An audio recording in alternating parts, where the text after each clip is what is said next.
By the way, the PC port of Sonic Adventure 2 is a port of the Sega Dreamcast version of the game.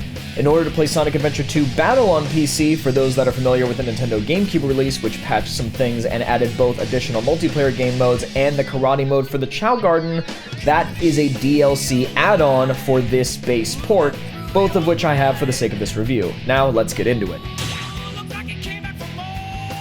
The gameplay is divided among 6 different playable characters, but only with 3 distinct styles of gameplay, an improvement upon the game's predecessor, which had a different form of gameplay for every single character. These 3 different forms of gameplay are a high-speed race to the finish for Sonic and Shadow, a hidden treasure hunt with lots of verticality for Knuckles and Rouge, and a mech battle shoot-'em-up platformer for Tails and Dr. Eggman. Interestingly, you don't choose which type of game mode you want to play, but rather the alignment of the characters that you choose to play, being either the hero team, comprised of Sonic, Tails, and Knuckles, or the dark team, comprised of Shadow, Eggman, and Rouge. Not only are the 3 different types of gameplay so different in feel, mechanics, and pacing that they could have been at the very least their own individual story campaigns, but they are intermixed almost at random, rotating between the 3 each mission. For example, the hero story track goes Sonic, Knuckles, Tails, Sonic, Sonic, Knuckles, Tails, Knuckles, Tails, Tails, Sonic, Knuckles, Tails, Knuckles, Sonic, Sonic. Which, by the way, isn't even technically all of them, because there is a major level where you have to play as multiple characters before the level is finished. The reason this is important is because not only does the gameplay not have a consistent pace or core loop that the player is allowed to get used to, but it also doesn't allow the player to get the flow of one particular gameplay style, as every time you've been in a level long enough to get comfortable again, the next level arrives and everything changes again. Also, before we move on, there are actually 5 different types of gameplay. Tails and Rouge both get a single level that's a kart racer, and if you ever destroy a Chao box, you'll obtain a Chao key. Doing so will take you to the Chao Garden, where you can raise, evolve, and play with your pet Chao, these little cherub creatures that hatch from the eggs in the garden. You can name them, increase their stats by feeding them or giving them crystals dropped from enemies in the main game, or alter their stats and appearances by feeding them small animals. Yeah, but also they fight in karate tournaments and go to kindergarten, so there's that. Ending on a high note though, the game does actually have hidden rewards around every single corner for players who are willing to look for them, and each level offers a fair amount of replayability. Each level has multiple different missions which you can earn medals from based on your score and completion time. So in an interesting move, the game actually does have some genuine content for completionists and people who like unlocking things. Each element of the gameplay is intertwined in ways that make the level design, game design, and game mechanics all inseparably reliant on one another, so even if it isn't necessarily well thought out or designed, it is very tightly designed. The level designs are all predicated upon the type of aforementioned gameplay, so let's run down the list. Long, sprawling levels filled with obstacles, close-grouped enemies, and action set pieces for Sonic and Shadow, some of which offer multiple routes to get to the end point. Irregularly laid out levels composed of floating or moving platforms, destructible environmental elements, and tons of enemies to shoot for Tails and Eggman, and relatively small yet open and free levels with lots of variation in climbing surfaces for Knuckles and Rouge. The kart racers get extremely long twisting and turning roads with occasional gaps, jumps, and tunnels, while the Chaos get their gardens with dedicated sectioned off levels for the Chaos themselves to have karate tournaments and their races. Each form of level design is specifically meant to cater to the type of gameplay of the characters traversing them. Sonic and Shadow's levels are long with plenty of boost pads and areas where you can go top speed. Tails and Eggman get to explore and do platforming challenges with a more precise movement while racking up kill counts, and Knuckles and Rouge get to have open air to glide around in, along with various geometry to climb, jump off of, and glide again. Each level also has various secrets built in, such as Big the Cat from the last game hiding in virtually every single level, the locations for the Chao being hidden for the Find the Chao mission, and one or more ancient shrines in the level that have various different properties. Not to mention the 3 hidden Chao boxes in each level, which award a key to go to the garden after the level if you get one, and an extra rare mythical animal if you break all 3 of them, such as a dragon or a kappa. Unfortunately, every single level, save for Knuckles and Rouge's, seem to be obsessed with instant death pits, especially in the late game, wherein many a game over won't be due to enemies or bosses, but simply falling into the void of space and literally burning to death on re-entry. Just trying to list off the number of glitches in this game would be longer than multiple of my reviews combined. Crashes, freezes, the game losing my controller, the game not being able to be opened. Seriously, I had this game crash around 6 times before I ever figured out what combination of settings and other apps could be open in order for the game to even run. Real quick though, I'll say that probably my favorite repeatable glitch that had me dying laughing the first few times is if you hold forward at the start of White Jungle, which, considering this is a speed level for Shadow, you would be inclined to do, Shadow will just yeet himself off the side and through the tree behind you into the abyss, killing you the instant the level begins. And this will happen every time for as long as you hold forward. This happens because, for no other reason than poor programming, the player is given control over Shadow frames before he touches the boost pad, and since where the game considers forward on the stick to be is based on where the camera is facing, Shadow will turn around and boost in the wrong direction at the last possible second. In a glitch that I believe is exclusive to the PC port of the game, where players are officially given options on how the game should run, if only slightly, the game will sometimes play the video and animations at a much greater speed than the rest of the game. This even sends the opening out of sync with the music, as the opening cinematic, the background of the start screen, and even the main menu play far faster than they should. This is a known bug with multiple forums dedicated to it, as it makes the game borderline unplayable. The Sonic and Shadow levels are easily the most broken in the game because they struggle to keep up with the speed at which the characters can move. This often results in the characters being able to interact with geometry in ways that they shouldn't or weren't intended to, or by being in places that developers didn't assume that you could get to in time. But not to worry, the other levels with the other characters aren't that much more stable. Since you've already made it halfway down the menu, consider subscribing and helping me get to my first 1,000. And of course, beware spoilers from this point forward.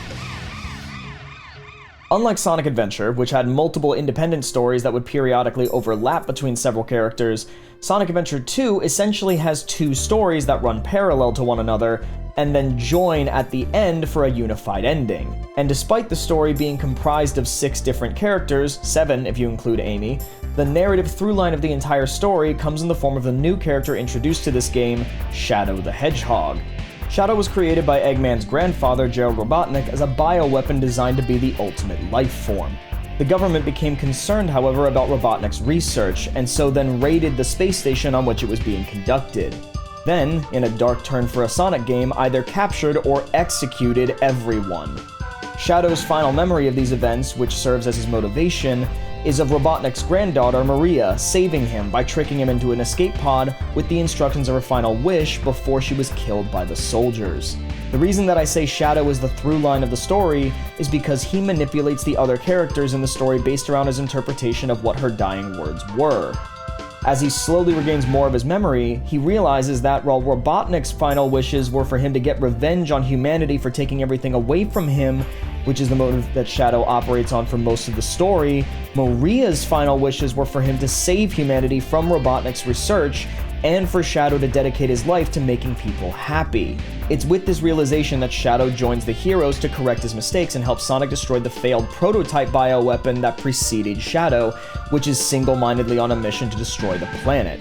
If this were the whole story, it would be all well and good, but as it stands, the story is actually far more convoluted.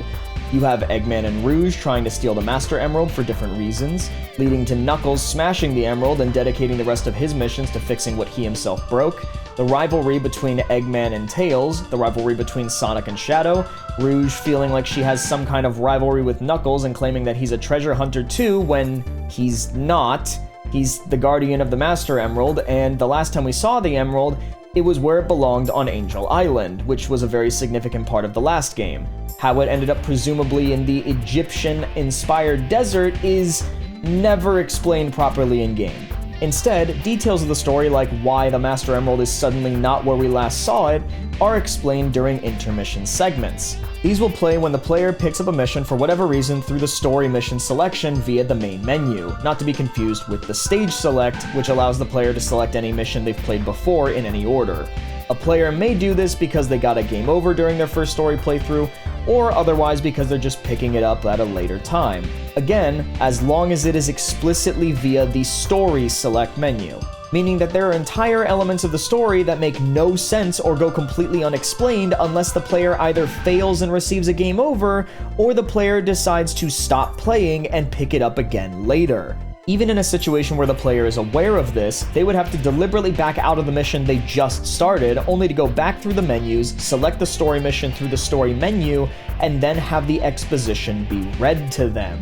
Meaning that in the best case scenario, in order to have the full story make complete sense, a player has to derail the game entirely just so that they can have the ability to sit down and listen to exposition, rather than having any of these details actually be included in-game. In a tragic twist, somewhere deep in the game is a very good story and a good character analysis, but what's presented is bogged down with a lot of side plots that are either unimportant or unexplained. And for those that are actually explained, the only solution to see them is to stop playing. As previously mentioned, the mechanical, level, and game design are all interconnected, and each character archetype plays very differently. For the speed archetypes, they start out with the ability to spin dash while on the ground and do a homing attack in the air, which they can chain from enemy to enemy as long as there's one in range. Later, they will unlock the ability to fast travel along lines of rings, which allows them to both traverse faster and to new locations that were previously inaccessible. And while they also gain an offensive upgrade to the spin dash, the last upgrade they get that fundamentally changes the gameplay is the bounce bracelet. This grants them the ability to fast fall, and also allows them to reach higher ledges than their max jump height would.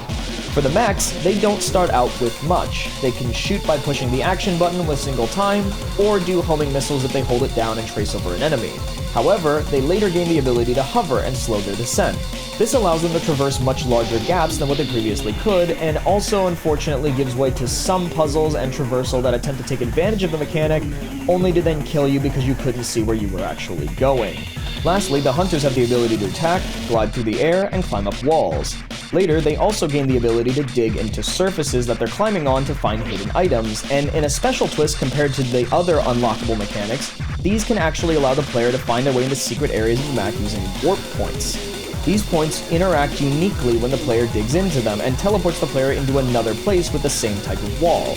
Lastly, every archetype of character can unlock the ability to break metal crates, which enables access to otherwise blocked off areas and loot. Some of these are even used for another mission objective, such as finding the lost chows. However, the most valuable usage of the game's various slew of mechanics came far after the game's release and persists to this very day: speedrunning. Thanks to the plethora of glitches, broken geometry, and poor programming of enemies and death planes, Sonic Adventure 2 Battle has become a speedrunner's paradise, even so far as 2 decades after its release. Now, considering that this is effectively a retro review, it would be unfair to judge the game's visuals based on current design standards, especially for an early 3D game. However, when put against other major titles of the year that it was released, it still doesn't stand up terribly well. While it may stand up to the overly rigid and slidey animation of Halo Combat Evolved or the largely obscured Silent Hill 2, and before anyone says anything in the comments, yes, the fog adds to the game and the atmosphere, but the reason it was implemented in the first place was to cover up bad rendering distances. Sonic Adventure 2 does fall short of its contemporaries that launched that year, like Metal Gear Solid 2 Sons of Liberty, Final Fantasy X, or even the game that Sonic himself was very nearly a part of, Super Smash Bros. Melee.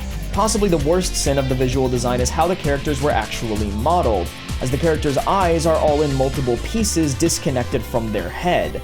This allows for the eyes of characters to either clip through the rest of their heads, or to entirely despawn in select circumstances. And if that isn't the greatest sin, then the use of stock, half-opacity, real-life explosion effects that don't even match the frame rate of the game multiple times absolutely is. The sound design of the game manages to be both the best and worst part implementation-wise. On one hand, the music aligns so well with both the gameplay style of the level it plays on as well as with the character in it that I could make an entire video on that alone. However, nearly every other part of this game's sound design completely falls apart. Characters' lip flaps very often don't match their dialogue. The voice acting of said dialogue is, while still a mild improvement from the previous game, still memeably awful. And some of that dialogue isn't even translated into English properly, such as when Shadow erroneously implies that he doesn't know what Chaos Control is after the Bio-Lizard uses it, despite the fact that he had been using it for the entire game up to that point. Characters even sometimes appear to have English lines, where despite speaking entirely English, they will sometimes seem to use Japanese words anyway. such as when Dr. Eggman says, Yosh! Yosh! Yosh being a Japanese affirmation that roughly translates to alright, good luck, or very well in English. He says this throughout the entire game, and even Rouge gets the same line in the Chow Garden. Even worse though is the mixing of the dialogue. Characters will clip or talk over one another, like the infamous Faker scene between Sonic and Shadow in the woods, good enough to be or they even may cut themselves off with their own lines, such as Sonic during Shadow's boss fight with him, where the line seems to be, I'll use your move, Chaos Control, but instead he says, I'll use your chaos control! Sound effects will also come out of absolutely nowhere with full volume and no build-up, like the jets that play in multiple of Shadow's levels.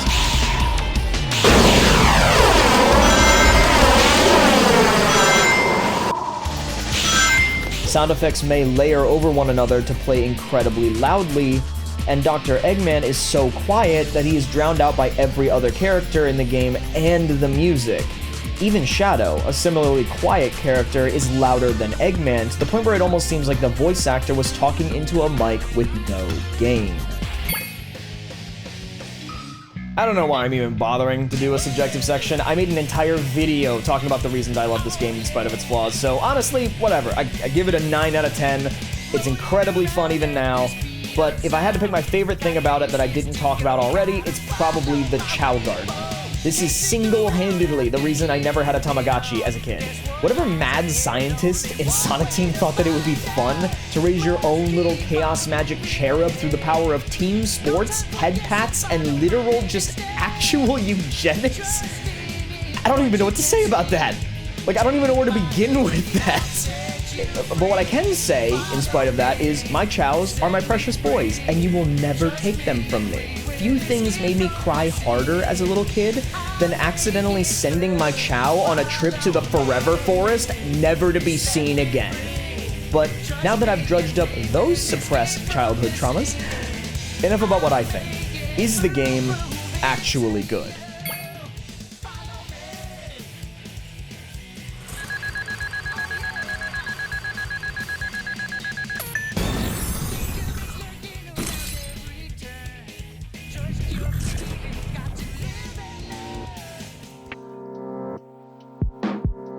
I admit, I backburned this video after all the backlash I got from before, but then I decided, screw that. My whole reviewing style that makes me unique is separating design from opinion, and no amount of hate comments will ever take that away from me. Because after all, your opinion is only half the picture. So if you like that style, subscribe and hit the bell, and I'll see you, yes you, next time.